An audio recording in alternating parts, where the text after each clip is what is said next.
Hello my dear guys, আসসালামু আলাইকুম। Osman Sahal medical services YouTube চ্যানেলের পক্ষ থেকে আপনাদেরকে জানাই স্বাগতম। আশা করি আল্লাহর রহমতে আপনারা সবাই ভালো আছেন।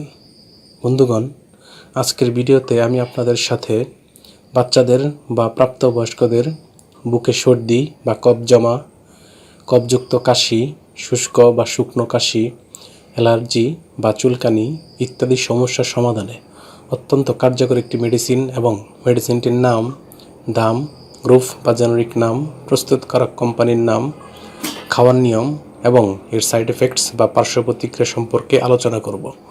তবে ভিডিওটি শুরু করার আগে আপনাদের প্রতি রিকোয়েস্ট, আপনি যদি আমার চ্যানেলে নতুন হয়ে থাকেন তাহলে অবশ্যই চ্যানেলটি সাবস্ক্রাইব করে লাইক, কমেন্টস এবং শেয়ার করবেন।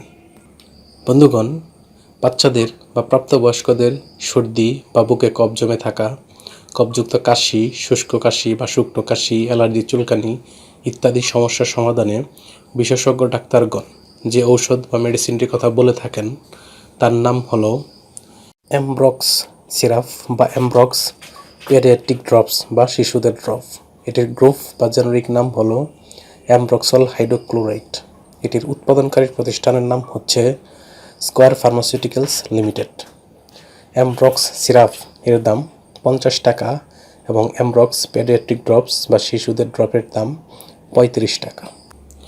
এটি খাওয়ার নিয়ম হচ্ছে বাচ্চাদের ক্ষেত্রে পেডিয়াট্রিক ড্রপস যাদের বয়স 0 থেকে 6 মাস তারা 0.5 মিলিগ্রাম করে দিনে 2 বার, যাদের বয়স 6 মাস থেকে 12 মাস তারা 1 মিলি করে দিনে 2 বার এবং যাদের বয়স 1 বছর থেকে 2 বছর তারা 1.25 মিলি করে দিনে 2 বার সেবন করতে পারবে।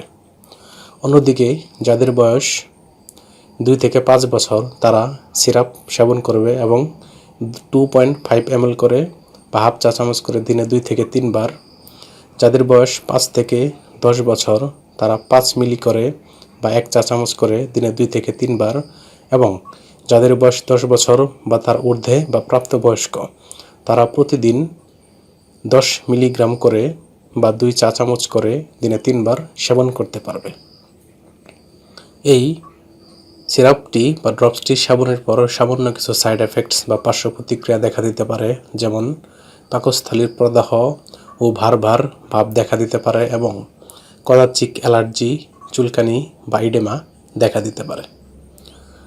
গর্ভাবস্থা এবং স্তন্যদানকালীন সময়ে যদিও এটি নিরাপদ, তারপরও এটি সেবনের পূর্বে অবশ্যই রেজিস্টার্ড চিকিৎসকের পরামর্শ অনুযায়ী সেবন করতে হবে। ওষুধটি আলো থেকে দূরে 30 ডিগ্রি সেন্টিগ্রেড তাপমাত্রার নিচে এবং শিশুদের হাতের নাগালের বাইরে রাখতে হবে। ধন্যবাদ।